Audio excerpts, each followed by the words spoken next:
Well, good morning, Interbet fans, and welcome to the preview for Turffontein. We're on the Standside track. This is Thursday, the 2nd of June, and 9-race program.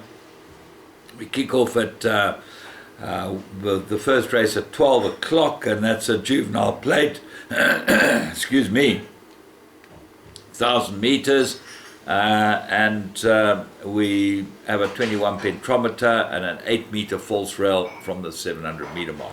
So, with the scratching of Ansfield's Rocket in race 1, you got to look at the first timers, and Johan Janssen van Vuren, he's always pretty open with his runners. Drop of time, he says 1,000 meters looks on the short side for it, and Ridge Runner looks like the stable elect with Keegan de Mello aboard it. Very good first run behind Anfield's Rocket, and not a bad time as well. Querulous is also from the stable, head of the speed rating, and it improved its last run, but on times I think that with the improvement, Ridge Runner would be the right horse, so that's what I'm going for strongly. Race 2, juvenile plate fillies, 1,000 meters. I'm going with number 7, Miss Soho, as a very good each-way chance in the race. If you go and look at the times of the two horses at top of the boards, that is Queen of Gaul and Aniara, who I liked a lot last time, and she ran a really poor race, but it just shows you she drifted like a barge from 3-1 to 10-1, and the jockey has been removed who rode her, which was Gavin Larina, and now Richard Fourie rides her. So, and Aniara definitely goes into the play. But have a close look at Miss Soho. Good time first time out, and they ran on the same track. They all ran at the Val, 58.48, and the others was 58.16, 58.10. So there's very little between them. With improvement, Miss Soho looks like a player in this race.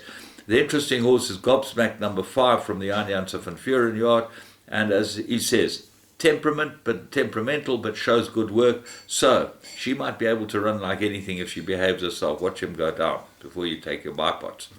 Race 3, maiden plate, 1,400 meters. I'm going with another big priced horse here, all around the world. Blinkers have been put on, and this might be the key. I liked her last time. She ran no type of race. I thought that she'd improve. She hasn't run particularly well, but she gets Calvin Habib, who you know I rate, and drawn 2. And I think that gives her a big chance of 14-1. The Brief is a favourite. I liked this to kill last time, and unfortunately got run out of it by Ogatrix. And I think that the second run after a rest might get the Brief. Copernicus got a good last run from the same stable and might be the better of the two from St. John Gray's yard. Right, what else have we got in the race? Knock Twice, probably improve. That looks like the player for the bigger quartets and trifectas, and Toffus, well named. I played against him a few times, played golf with him and against him. Competitive boy, Toffus Santos. Richard Fourie gets the leg up, and he rode it last time. Race 4, maiden plate fillies and mares. They go 1,400 meters, absolute two-cornered contest. Sparkle in Her Eyes, my top choice, because they're back to last time she ran no type of race. Look for big improvement here at Turffontein, down around the bend. And the way she's bred, she's got to go this type of trip. Chopsticks, very good form, ready, drawn. She's drawn 9. Sparkle in Her Eyes drawn 8. That will give you an idea, but I make it only the 2 of them. Race 5, Pinnacle, 2-4. Well, the best horse in the race is Nabras. He's 6-10. There's absolutely no value in him at 6-10, because you get a couple of these bottom weights. Captain Chorus, third run after a rest, looks like an improver. Before noon, the stable companion to Nabras got to have a chance. Imperial Ruby is a front runner. If he gets allowed to dictate, he's got to have a chance there. And African Adventure, this horse has come down in the merit rating, and he's certainly got to have a squeak now. And I think that he's probably prepping for the Gold Cup and those races in Durban. And I would think that he'd be a long-term inclusion in the Gold Cup. I think that he'll run very well there. Race 6, merit rated 78. They go 2,400 meters. I'm going with the filly that's done us extremely well. The won 2 out of her last 3 is Flying First Class. And if you look at Arlington Action, the 3-year-old, you go back to Kurt's approval form, and Flying First Class will beat Arlington Action again, and that is a runner. So what else is there? There's a number of horses with good form here. Pottinger gets the blinkers and the tongue tie taken off and the blinkers off. That's going to make a big difference to him, and I expect him to go well. Rule book. He looks to be held by Arlington Action on the time they met, and that's why I like Flying First Class, because she holds Arlington Action. And I think since she's gone over a trip this filly, Flying First Class, she's got to have a big chance.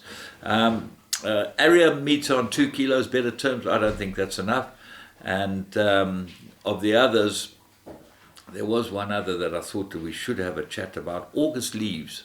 Put this into your play. Big jockey change. Go well.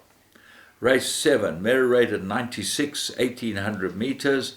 I'm going with number 6, Blackthorn. I know it's sharp for him, this horse, but I think he's got class. And he's cruised up both times behind Nabras, looked like the winner, and packed it in. He might need a set of blinkers, this horse, but it will be interesting to see how he goes. Stable companion Willow's Wish looks like the big danger, but I think that Blackthorn's the better of the two, certainly on ability. And then Ocean Warrior, if he gets to the front, this horse, and lobs along, he might be very hard to peg back. Imperial Master, second run after a rest. And then Nachi, much improved last time. This type of course and distance will suit him very well. Race 8, merit rated 80,000 meters. I'm going with Irfan's Boy. I think he's the right horse with a 4 kilogram claim. He seems to hold twice as splendid, although Nathan Klink's made a big difference to that. Double Magic won extremely well last time. He looked like a bet, and he gets a 6-point hike in the merit rating. That's got to make it difficult for him. Bronfeld might be better than him. Warren Kennedy rides this one, who's a stable rider. And then Who's That Star? Have a close look at this one. Big jockey up for he gets the leg up on Who's That Star, and he's got some good earlier form. Race 9, there's a Pinnacle 1000, and because it's a Pinnacle, I'm going with the best weighted Anna Capri. I think she's well suited by this track. She gets Calvin. She's drawn 2, might not be in her favour, but she'll go well. The 2 Paul Peter runners, Godswood and Quite a Trip, both got chances. Spanish Boy gets the blinkers again, that might improve him. And then Bold Ransom, quite fast, got to have some sort of chance. And Bard of Avon looks like the best of the Ashley Fortune runners. So, all in all, it looks like a very interesting card, and I think that there are going to be some results, as you've seen. I've tipped some horses, or I've found some horses that are big prices. From me, James Goodman, Interbet's the place to bet. You go on the tote.